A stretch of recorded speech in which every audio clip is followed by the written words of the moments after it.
सखी सहेली। सखी सहेली सुनने वाली सभी सखियों, सहेलियों, श्रोताओं को नेहा शर्मा और आकांक्षा सिंह का नमस्कार। तो आकांक्षा, हम बातें हमेशा शुरू कर देते हैं और अच्छी तरह से हमें ऐसा लगता है कि स्वागत करने के लिए कुछ अच्छी तरह से जैसे ढोल नगाड़े बजाकर स्वागत किए जाते हैं या कुछ तो ऐसा करना चाहिए। अब भाई नेहा, स्टूडियो में हम ढोल और नगाड़े तो इस समय नहीं बजा सकते, हाँ। लेकिन गीत तो बजा ही सकते हैं। तो ठीक है, तो आइए आकांक्षा, हम भी बातें कर लें कुछ। भाई जब महफिल सजी है तो बातें तो होंगी ही। और आज हम क्या क्या बातें करने वाले हैं ये भी हमें पता चल जाए। तो आज हम सखी विशेष के अंतर्गत बात करेंगे रागिनी देवी की, जो एक नृत्यांगना है। और क्योंकि हाँ बताइए, बोलिए, कहिए। जी, हम तो कह रहे थे कि रेसिपी में बताने वाले केक और अन्य व्यंजनों के बारे में आज बातें होने वाली हैं। साथ ही साथ नेहा, देखो गर्मियों के दिन हैं, कहीं बहुत ज्यादा तो कहीं कुछ कम, लेकिन गर्मी है हर जगह, हाँ। है ना। तो ऐसे में मिट्टी के जो बर्तन होते हैं, खासकर याद आती है मिट्टी के सुराही की, मिट्टी के मटकों की। जी, अब तो मिट्टी की जो पानी की बोतलें हैं, हाँ। वो भी चल निकली हैं। तो मिट्टी के बर्तन का उपयोग, इस विषय पर हम चर्चा करेंगे थोड़ी सी। बिल्कुल। और हम तो चाहते हैं कि हमारे जो श्रोता और सखियां सुन रही हैं वो हमें ये भी बताएं कमेंट्स के जरिए कि वो गर्मियों के दिन में ठंडक पाने के लिए क्या क्या करते हैं। मतलब कई होते हैं जो कूलर चलाते हैं, कई होते हैं जो ठंडा पानी पीते हैं, या ककड़ी खीरे टाइप के जो फल आते हैं। तो ये सारी बातें वो हमें बताएं कि वो क्या करते हैं गर्मियों में ठंडक पाने के लिए। भाई नेहा, साथ ही साथ ये भी बताएं, ये सारी चीजें जो आपने बताई ये तो शरीर को ठंडक देने के लिए हो गई। साथ ही साथ गर्मियों के ये जो दिन है ना, मन को भी बहुत उलझा देते हैं। तो मानसिक शीतलता के लिए आप क्या करते हैं? ये भी पता करना पड़ेगा। वैसे हम तो पानी में सिर डाल देते हैं तो ठंडा हो जाता है, हमारे सिर ठंडा रहता है काफी दिनों तक और बड़ा अच्छा लगता है, आनंद आता है। भाई नेहा, सब तो ये उपाय नहीं ना कर सकते। जी, तो अब हम ये सारी बातें तो करते ही रहेंगे, लेकिन कुछ दिन हैं जो शुक्रवार, शनिवार, रविवार में आने वाले हैं, कुछ विशेष दिन, उनकी बातें भी कर लें। जैसे कि आज 15 अप्रैल गुड फ्राइडे का दिन है। जी, और गुड फ्राइडे ईसाई समुदाय का नेहा एक मुख्य पर्व है। और ऐसी मान्यता है कि इसी दिन भगवान यीशु मसीह ने अपने प्राण त्यागे थे। जी, इसी वजह से ईसाई धर्म के लोग गुड फ्राइडे के दिन प्रभु यीशु को, उनका जो बलिदान है उसको याद करते हैं। और ये बलिदान वो याद करते हैं, लेकिन साथ ही साथ क्योंकि ये दिन तो उनके लिए बहुत ही यादगार का दिन है, लेकिन 3 दिन के बाद ईसा मसीह पुनः जीवित हो उठे थे, ऐसा माना जाता है। और उस दिन रविवार था और इस दिन को ईस्टर संडे कहा जाता है। तो आने वाले जो रविवार है 17 तारीख को ईस्टर मनाया जाएगा। और इसे जो गुड फ्राइडे की हम बात करें, इसे होली फ्राइडे या ब्लैक फ्राइडे या ग्रेट फ्राइडे भी कहते हैं। जी। और इसका बहुत ही महत्वपूर्ण स्थान है समाज में। और क्योंकि वो निर्दोष थे, ऐसा ईसा मसीह जो थे वो निर्दोष थे और इसके बावजूद उन्हें सलीब पर लटकाया गया था। और उन्हें ये सारी चीज़ें वो जब वो जो समुदाय के लोग हैं वो इसे मानते हैं और उनके इस बलिदान को याद करते हैं। और आज के दिन गिरजाघर में वो जाते हैं, चर्च जाते हैं, प्रभु यीशु को याद करते हैं। और आज के दिन चर्च में घंटा नहीं बजाया जाता है। बिल्कुल। कई लोग उनकी याद में व्रत भी करते हैं, उपवास करते हैं, और जब व्रत तोड़ते हैं तो एक मीठी रोटी बनाकर वो खाई जाती है। तो आज गुड फ्राइडे, और जब तीसरे दिन ईसा मसीह पुनः जीवित हुए थे तो उसे ईस्टर संडे के रूप में मनाया जाता है। मतलब धर्म ग्रंथों के अनुसार जिस दिन ईसा मसीह ने प्राण त्यागे थे उस दिन चूंकि शुक्रवार था, तो इसी की याद में गुड फ्राइडे मनाया जाता है। और जब तीसरे दिन वे पुनः जीवित हो उठे थे तो उस दिन रविवार था, तो इसलिए इस दिन को ईस्टर संडे कहते हैं। और गुड फ्राइडे का एक खास स्थान है। इस दिन ईसा ने जब अपने प्राण त्यागे थे तो उनके जो अनुयायी थे, एक तरह से उनके लिए ये बड़ा दुख भरा दिन था। जी, तो इस दिवस को वो दुख के तौर पर मनाते हैं, लेकिन क्योंकि रविवार के दिन वो पुनः जीवित हो उठे तो एक उत्साह का दिन भी वो मिलता है। एक तरह से एक संयम बरतते हुए वो शुक्रवार से लेकर रविवार तक का इंतजार करते हैं और रविवार के दिन वो एक बेहतरीन ढंग से उस दिन को मनाते हैं। और साथ ही नेहा, कल यानी 16 अप्रैल को है हनुमान जयंती। जी, तो हनुमान जयंती को माना जाता है कि प्रभु हनुमान की वो का जन्मदिन है उस दिन। और ऐसा माना जाता है कि जब उन्होंने सूर्य को निगल लिया था तो उनके हनु पर यानी कि ठोड़ी पर एक वार किया गया था, जिससे कि सूर्य संसार में वापस आया और इसकी वजह से उनका नाम हनुमान रखा गया।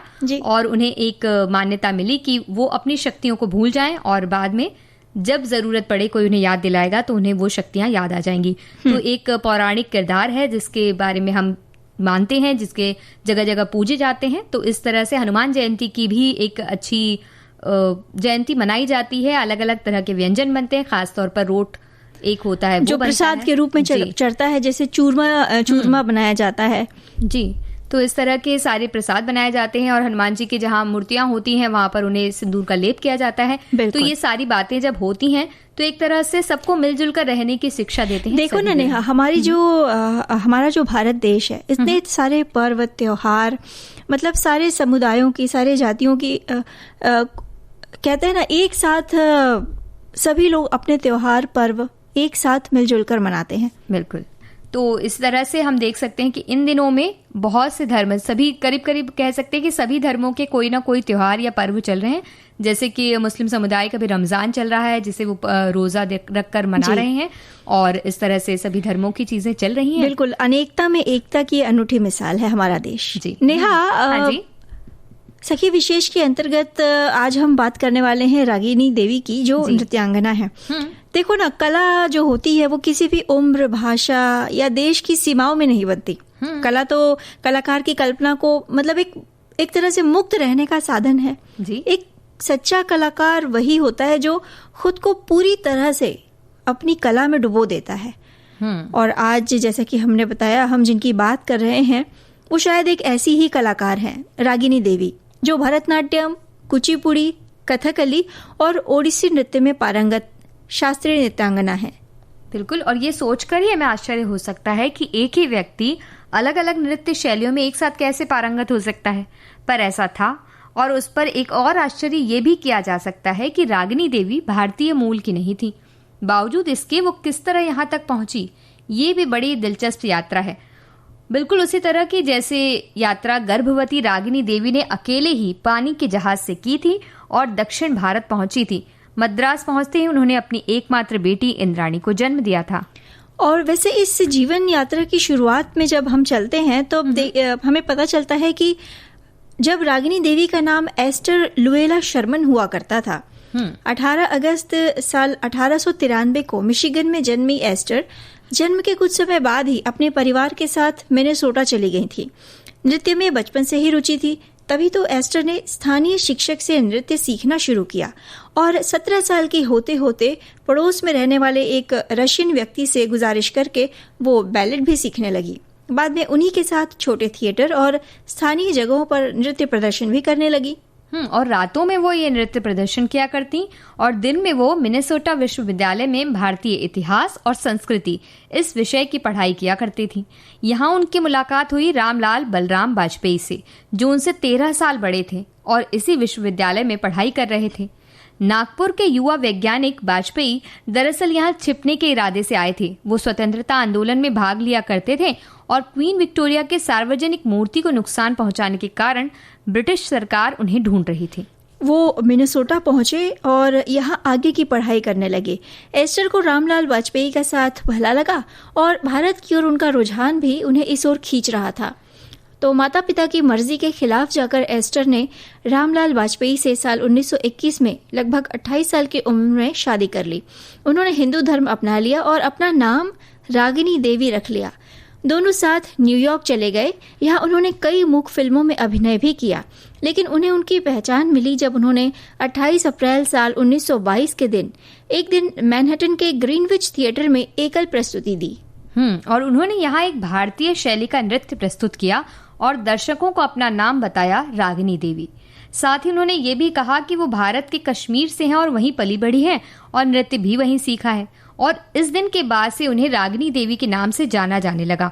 1922 से 1930 के मध्य उन्होंने अपनी ही एक शैली विकसित कर प्रस्तुतियां देते हुए खूब नाम कमा लिया था। 1928 में उन्होंने अपनी एक किताब प्रकाशित करवाई जिसका नाम था Nrityanjali an introduction to Hindu dancing, यानी कि भारतीय नृत्य का परिचय।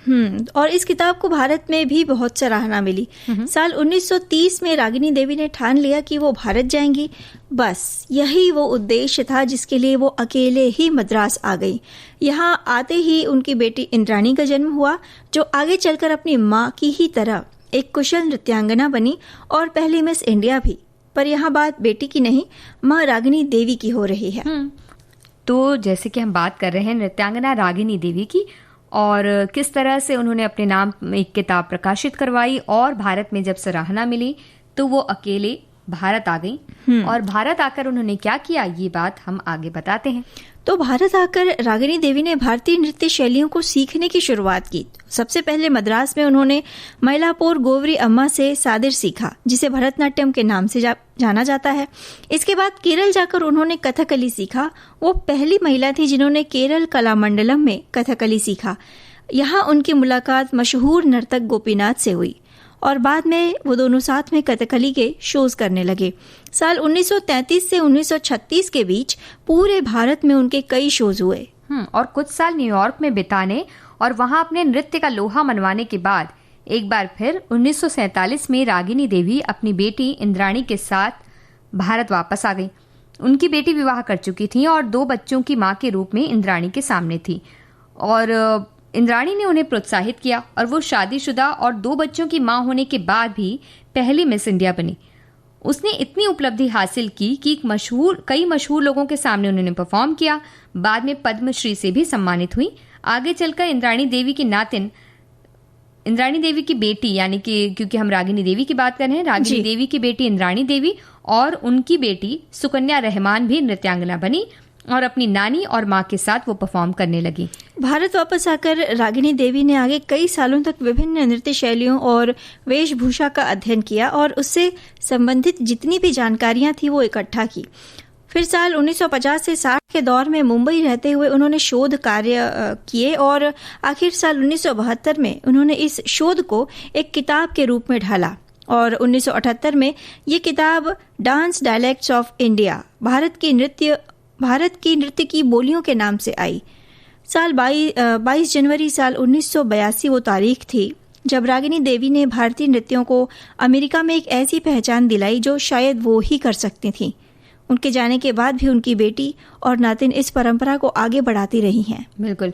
और ये जो तारीख हमने कही 22 जनवरी 1982, उस दिन उन्होंने इस दुनिया को अलविदा कहा। और उस दिन उन्होंने अलविदा जरूर कहा, लेकिन उन्होंने जिस तरह से ख्याति दिलाई भारतीय नृत्य शैलियों को, जिसके बारे में ही उनके बारे में ऐसा लिखा गया कि अमेरिका में भी उन्होंने इस शैलियों को पहुंचाने का श्रेय उन्हें दिया जाता है। तो इस तरह से पीढ़ी दर पीढ़ी वो नृत्य के क्षेत्र में आगे बढ़ती बिल्कुल एक परंपरा थी जो जिसकी शुरुआत उन्होंने की और उन्होंने कोशिश की कि आगे आने वाली पीढ़ियों में भी वो परंपरा कायम रहे। बिल्कुल। तो इस तरह की जब बातें होती है आकांक्षा, तो बहुत ही अच्छा लगता है, क्योंकि बहुत से ऐसे लोग हैं जो कई बार ये सोचते हैं कि अगर उम्र इतनी हो गई है तो हम कोई चीज़ नई शुरू ना करें, या अगर हमारी उम्र नहीं है इतनी कि अब हम ये सब काम करें। इस तरह की जब हम सोच रखते हैं तो हमें इस तरह की जो व्यक्तित्व है हमारे सामने उदाहरण के तौर पर, बिल्कुल उन्हें हम अगर देखते हैं तो हमें एक सुकून मिलता है कि नहीं, हम भी कुछ भी कर सकते हैं। सुकून भी मिलता है नेहा, और प्रेरणा भी मिलती है। और हमारे कुछ श्रोता हैं वो कह रहे हैं कि जो हमने पूछा था ना ठंडियों में किस ठंडक कैसे प्राप्त, गर्मियों में ठंडक कैसे प्राप्त। देखिए वही हो जाता है कि जब ठंडी की बात आती है तो गर्मियों में ऐसा लगता है कि ठंडी की तरफ हम शिफ्ट हो जाएं और गर्मियों को हम भूल जाएं। तो हमारे एक साथी कह रहे हैं कि उनके ऑफिस के बाहर उन्होंने 5 मटके भरकर वो रखते हैं हमेशा, और इसे वो प्याऊ कहते हैं।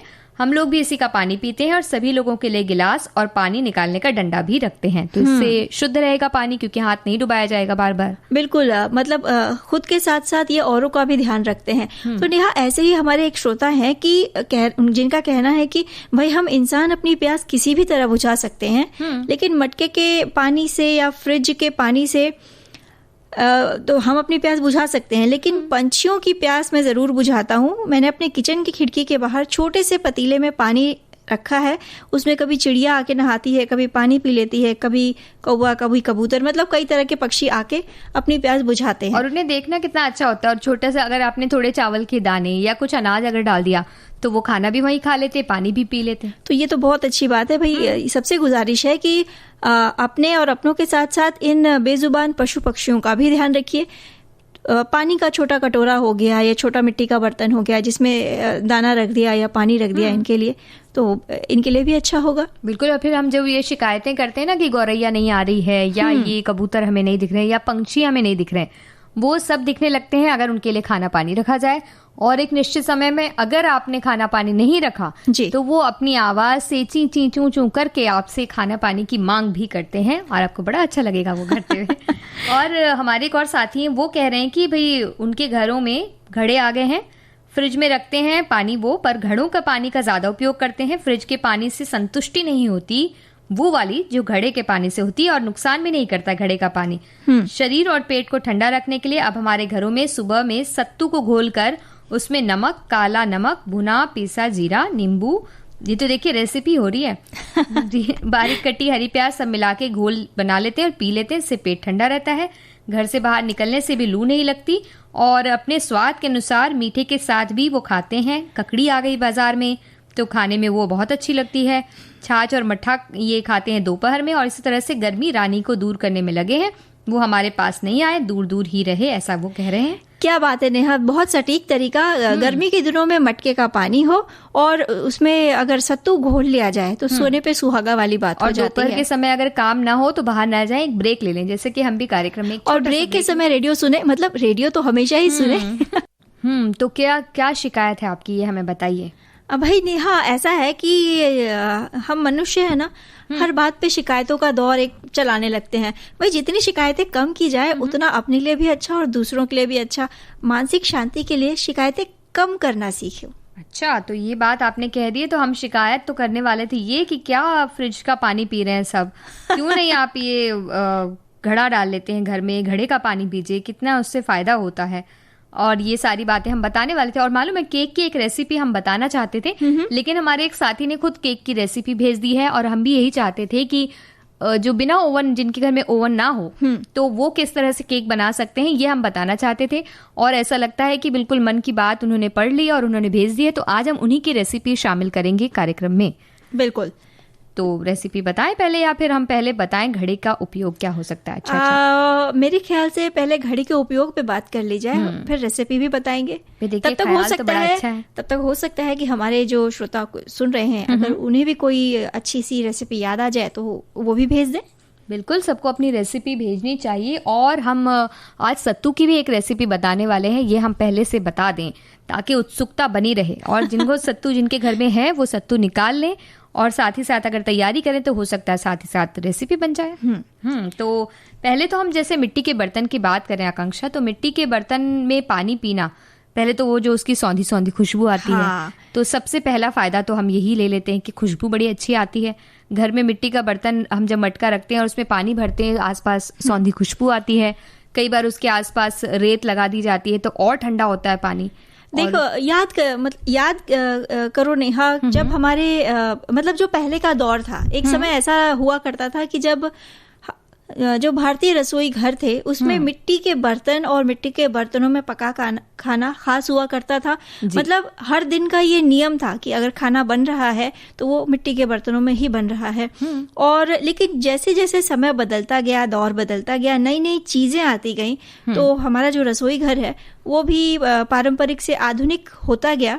और कई ऐसी चीजें आ गई हमारे किचन में, हमारे रसोई घर में, जो धीरे धीरे धीरे जो शरीर है हमारा उसको नुकसान पहुंचाती हैं। तो ये जो मिट्टी के बर्तन जो पहले से इस्तेमाल किए जाते थे वो यूं ही नहीं इस्तेमाल किए जाते थे। कई खूबियां होती थी, कई विशेष गुण होते थे जो शारीरिक तौर पर भी फायदे पहुंचाते थे, इसीलिए उनका इस्तेमाल होता था। बिल्कुल। और जिस तरह से अगर हम बात मिट्टी के बर्तनों की कर रहे हैं या मिट्टी के घड़े की अगर हम बात करते हैं, मान लीजिए, तो इसमें जब हम पानी रखते हैं तो ठंडा इसलिए होता है क्योंकि इसमें प्राकृतिक रूप से अपने छेद होते हैं और उनसे वाष्पीकरण होता है और इससे ठंडा पानी हमें मिल जाता है। और इन्हें इस्तेमाल करने से कई बार जैसे फ्रिज का हम ठंडा पानी पीते हैं तो उससे हमारा गला पकड़ लिया, ऐसा होता है ना कि गले में खराश आ जाती है या खांसी सर्दी भी हो जाती है। लेकिन मिट्टी के बर्तन का जब आप पानी पीते हैं, मटके का पानी आप पीते हैं, तो इस तरह की कोई परेशानी आपको नहीं होती है, क्योंकि प्राकृतिक रूप से ये है और अपने आप वो प्राकृतिक रूप से ठंडा होता है। शायद ये कारण इसके पीछे है, तो ये भी एक अच्छा कारण है। और अब तो फिर से रुझान मिट्टी के बर्तनों की तरफ हो चला है। याद करो जब पहले हम यात्रा किया करते थे, जब लंबी दूरी की यात्रा करनी पड़ती थी तो हमारे साथ होती थी आजकल की तरह पानी का बड़ा सा फ्लास्क या 2-2 लीटर की बोतलें नहीं हुआ करती थी। हमारे साथ हुआ करती थी एक सुराही, 1 या 2 मिट्टी की सुराही, जो पूरे यात्रा के दौरान पानी को ठंडा रखती थी और तरावट देती थी। और पानी को ठंडा रखती थी और जो थोड़ी गर्मी वगैरह लगती थी तो दिमाग को भी ठंडा करने के काम आती थी। तो अच्छी तरह से हम उसका ख्याल भी बहुत रखते थे।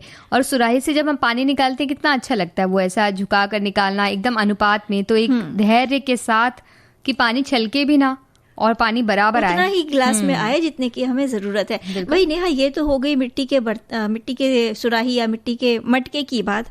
तो विशेषज्ञों का भी ये मानना है कि जब मिट्टी के जो अन्य बर्तन हैं, जब उसमें खाना बनता है तो खाने में आयरन है, फास्फोरस है, कैल्शियम और मैग्नीशियम की जो मात्रा है वो खूब पाई जाती है, जो हमारे शरीर के लिए बेहद फायदेमंद है। और ये सारी चीज़ें जब हम इस्तेमाल करते हैं मिट्टी के बर्तन, तो हमें अगर खाना बनाने के लिए हम इस्तेमाल करते हैं मान लीजिए, तो कम तेल में बन जाता है खाना इसमें, और स्वादिष्ट भी बनता है क्योंकि एक अलग तरह की पौष्टिकता इसमें आती है और स्वाद बढ़ जाता है उसका। बिल्कुल, और साथ ही साथ जो पोषक तत्व हैं खाने के वो भी सुरक्षित रहते हैं। और इस मिट्टी के बर्तन में खाना बनाने या मिट्टी के पानी को पीने में, जब हम खाते पीते हैं, उनमें बनाकर व्यंजन खाते हैं या पानी पीते हैं मटकी का, तो हमें गैस की समस्या या अम्लता बढ़ जाती है, यानी एसिडिटी वगैरह जो हो जाती है, वो समस्या भी हम जल्द से जल्द छुटकारा पा सकते हैं उससे।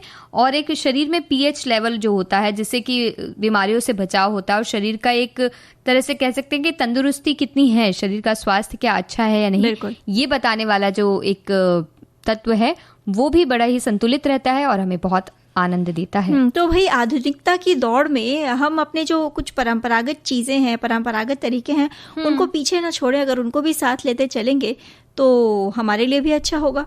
बिल्कुल, तो ये सारी चीजें तो हम करेंगे। और अगर एक और 2-3 अगर हम उसके अच्छे बताएं कि क्या उससे फायदे होते हैं, तो भाई देखिए, पहले दूसरे जो भी बर्तन आप खरीदते हैं, प्लास्टिक की बोतल खरीदते हैं या प्लास्टिक की चीजें जो खरीदते हैं, उससे सस्ता पड़ता है क्योंकि ये सालों साल चलता है अगर सावधानी से रखा जाए तो।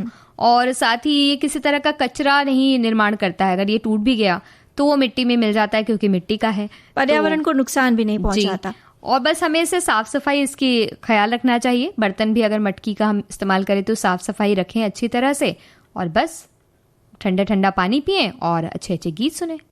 तो अब मटकी लेकर जब हम पानी भर के घर पहुंच चुके हैं, तो क्यों ना खाने पीने की व्यवस्था की जाए। और व्यवस्था क्या करनी है नेहा, खाना तो बनाना ही है। ये तो संसार का शाश्वत नियम है कि भाई इंसान को भूख लगती है, और अगर भूख ना लगे तो शायद संसार में बहुत सारे कर्म ना करने पड़े, क्योंकि अधिकांश कर्म ये खाने और भूख से संबंधित ही हैं। बिल्कुल, तो व्यंजनों की जब बात हो रही है तो किससे शुरुआत करेंगे? देखिए, अब बनाना तो है ही व्यंजन, ये तो पक्का है।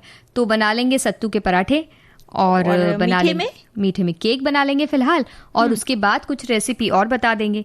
तो पहले तो हम शुरुआत कर लेते हैं। किससे शुरुआत करें ये बताइए, कि सत्तू के पराठे बना लें जल्दी जल्दी? पहले पराठे ही बना लिए जाएं, क्योंकि सत्तू तो गर्मियों के दिनों में सत्तू हर घर में, लगभग हर घर में रहता ही है। तो सत्तू का पराठा बहुत आसान है जी। और एक पौष्टिक नाश्ता है।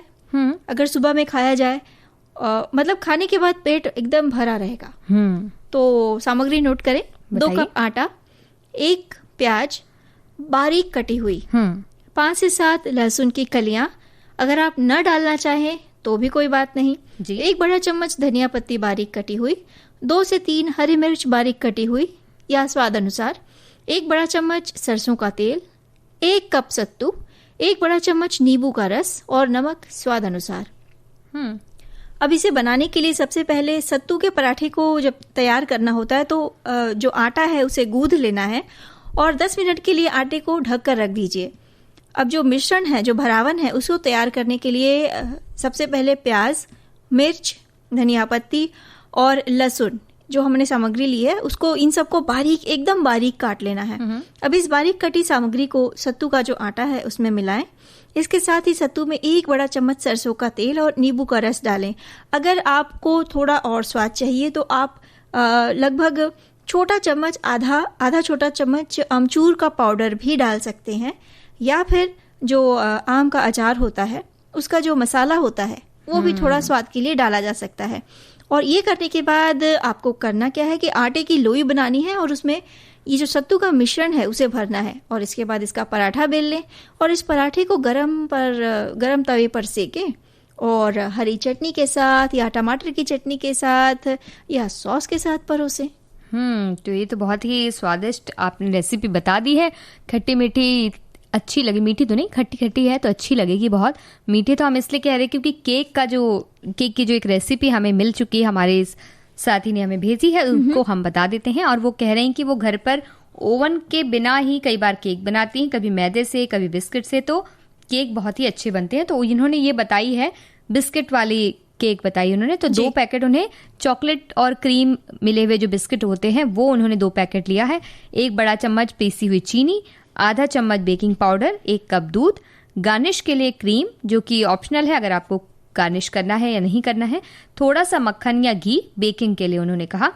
इस आसान केक को बनाने के लिए सबसे पहले जो बिस्किट है उसको ब्लेंडर में क्रश कर लीजिए। तो मतलब एक बार आपने ब्लेंडर में एक बार चला दिया तो वो पिस जाएगा। अब उसी बैटर में दूध और पिसी हुई शक्कर भी मिलाएं।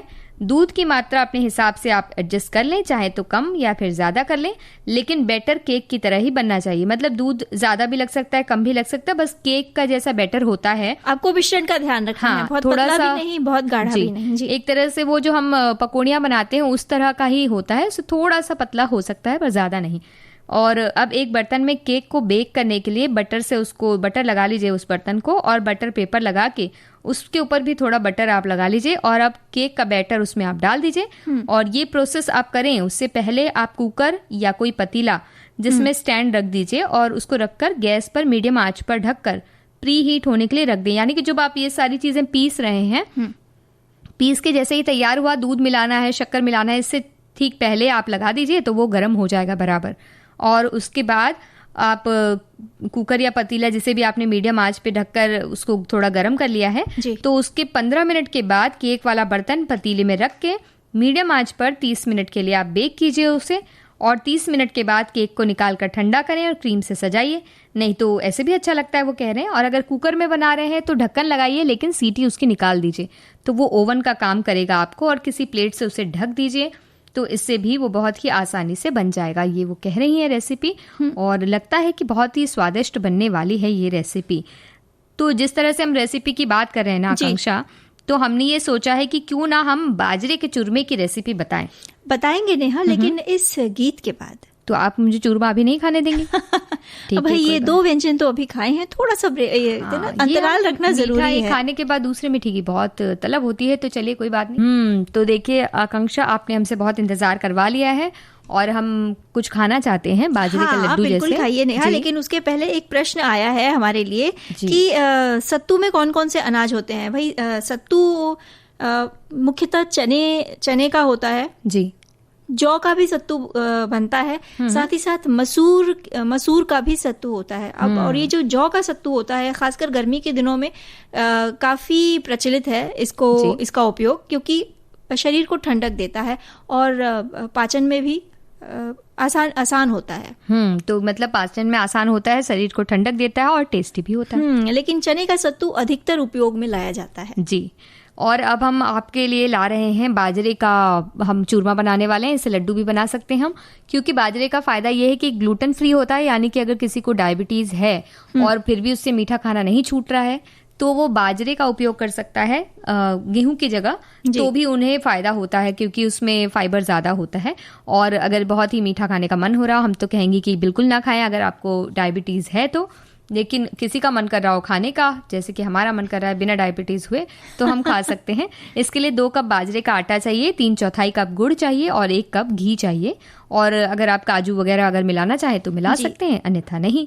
तो बाजरे के आटे को थोड़े गर्म पानी से आप गुथ लीजिए, और अगर चाहें तो घी का मोयन लगाकर इसको गुथ लीजिए, और इसे तल के भी बना सकते हैं या साधारण रोटी बनाकर भी हम बना सकते हैं। तो अगर आप तल कर बनाना चाहें तो आटे का मोयन लगाकर गुनगुने पानी से कड़ा कड़ा गुथ लीजिए और लोई बना के घी में तल लीजिए, या फिर आप इसकी एक रोटी बना करके इसे सेक सकते हैं साधारण, तो आपका थोड़ा तेल का जो खाना कम हो जाएगा। और उसको तलने के बाद मिक्सर में आप पीस दीजिए, या गरम गरम अगर आप रोटी को चूरा करते हैं तो भी वो आसानी से चूरा हो जाती है। और गुड़ आप पीस कर या कूट कर इसमें मिला दीजिए, गरम गरम घी मिला दीजिए। आपको अगर इलायची काजू वगैरह मिलाना हो तो मिलाइए, बिना मिलाए बहुत अच्छा लगता है। मतलब ये अपने आप पर निर्भर करता है कि आपको स्वाद के लिए सूखे मेवे डालने हैं नहीं डालने हैं। और इसे गर्मा गर्म आप मिला लीजिए, और चाहे तो इसके लड्डू बनाकर रख लीजिए, बाद में खाइए, या फिर चाहे तो गर्मा गर्म खाइए। और नेहा, ये जो बाजरे का ये जो चूरमा है या इसका जो लड्डू है, ये जो बच्चे बड़े चाव से खाते हैं। बिल्कुल, बहुत आसान, बहुत अच्छा लगता है। और आप भी कुछ एक रेसिपी बताने वाली, ऐसा सुनने में आया है हमें तो। हाँ, हम बताने वाले थे भाई सूरन का चोखा। भाई गर्मियों के जो दिन होते हैं, सूरन खासकर आता है, गर्मी की ही सब्जी कहा जाता है उसे। तो सूरन का जो चोखा बनाने के लिए करना ये है कि सूरन पाव किलो या जितना आपको बनाना है उसे उबाल लीजिए। उबालने के बाद जब ये ठंडा हो जाए, जब आप उबाल रहे होंगे तभी आपको अलग बगल में तैयारी करनी है इस चोखे में डालने के लिए। अगर आपको प्याज और लहसुन चाहिए तो प्याज एकदम बारीक कटा हुआ, लहसुन की 2 से 3 कलियां एकदम बारीक कटी हुई ये काट लेना है। और साथ ही साथ नींबू का रस चाहिए 1 या 2 चम्मच या स्वाद अनुसार, और साथ ही साथ हरी मिर्च बारीक कटी हुई 1 या 2। जब सूरन उबल जाए हल्का उसको ठंडा होने दे, और ठंडा होने के बाद उसको हाथ से आपको मसलना है। एकदम पेस्ट की तरह नहीं करना है उसको हल्के से मसलिए। और ये जो आपका जो मिश्रण है, आपने प्याज और मिर्ची और लहसुन जो काटा है उसको उसमें मिला लीजिए। साथ ही साथ ऊपर से 1 से 1.5 चम्मच सरसों का तेल डाल दीजिए। इसके अलावा अगर आपको स्वाद थोड़ा सा बढ़ाना है तो आधा छोटा चम्मच आमचूर पाउडर भी डाला जा सकता है इसमें, और काली मिर्च आधा छोटा चम्मच काली मिर्च स्वाद के लिए। तो जब इन मिश्रण को आप पूरी तरह से जब मिक्स कर लेंगी, मिला लेंगी, उसके बाद हरी धनिया, बारीक कटी हुई हरी धनिया से इसे सजाइए। साथ ही साथ 1-2 पुदीने की पत्ती रखिए ऊपर। और ये जो चोखा है नेहा, पाचक तो होता ही है और पौष्टिक भी होता है। और एक तरह से कह सकते हैं ना कि खाने के समय सिर्फ रोटी के साथ भी इसे खाया जा सकता है और पेट भर जाएगा। इसके अलावा दाल भात के साथ भी इसे खा सकते हैं।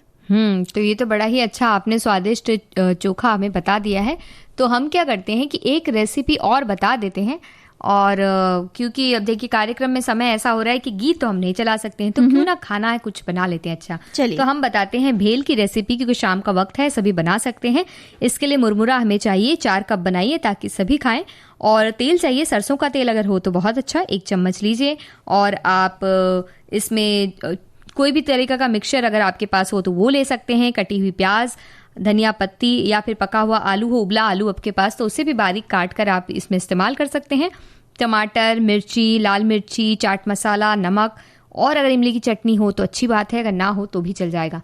तो सबसे पहले आलू और प्याज, टमाटर, हरी मिर्च, ये सारी चीज़ों को आप एक साथ मिला लीजिए। अच्छी तरह से मिलाकर उसमें आप पहले सरसों का तेल मिला लीजिए, और उसके बाद उसमें आप फिर मिक्सचर डालिए, और उसके ऊपर से आप डालिए जो मुरमुरा है वो। लेकिन मुरमुरा को पहले आप जांच लीजिए, क्योंकि कई बार वो सिल जाता है तो वो अब चबाने में मुश्किल होती है, तो इसलिए आप उसे देख लें। अगर वो सिला हुआ है तो कढ़ाई में एक बार अच्छी तरह से उसे चला लें ताकि वो अच्छा हो जाए और क्रंची हो जाए। और उसके बाद सारी चीज़ों को पहले मिला लीजिए नमक के साथ, नमक डालकर, और लाल मिर्च पाउडर अगर डालना है तो डालिए, या फिर हरी मिर्च तो है ही। तो ये सारी चीज़ें मिलाकर ऊपर से आप मुरमुरा मिलाइए और मिक्सचर साथ में मिलाइए, और सब अच्छी तरह से चला लीजिए। और आपको ये खाने में बड़ा ही अच्छा लगेगा। और चाय के साथ खाइए या यूं ही खाइए। देखिए बाजार से तो लेके आते ही हैं, अपने घर में बनाएंगे तो बड़ा ही आनंद आएगा। और घर में बना के अपनों के साथ बैठ के खाने का जो आनंद है नैनिया, वो कहीं नहीं है। बिल्कुल, तो इस तरह से आप ये बनाइए और खाइए। और चाय की रेसिपी भी हम बता देते थे, लेकिन क्या है कि चाय बनाना तो सभी को आता है। भाई रेसिपी की बात चली है तो हमारी एक श्रोता कह रही है कि आज हमारे घर में कद्दू का रायता बना है। चूंकि दही ज्यादा जम गई थी और कद्दू भी था तो रायता बना दिया, और साथ ही साथ इन्होंने बना दिया कद्दू के छिलके का भुजिया। तो इनसे कहेंगे कि अगली बार जब आप भेजें तो कद्दू के छिलके का जो भुजिया आपने बनाया उसकी रेसिपी बता दीजिएगा, ताकि हम जो कहते हैं ना आम के आम गुठलियों के दाम, उसी तरह से कद्दू के छिलके का भी हम कुछ ना कुछ बना लें। और अब देखिए ज्यादा बातों को छिलने का तो वक्त है नहीं, क्योंकि वक्त कह रहा है कि भाई अब जाइए, भेलपुरी बन गई है तो खाइए। तो सभी से लेते हैं इजाजत। नेहा शर्मा और आकांक्षा सिंह का नमस्कार।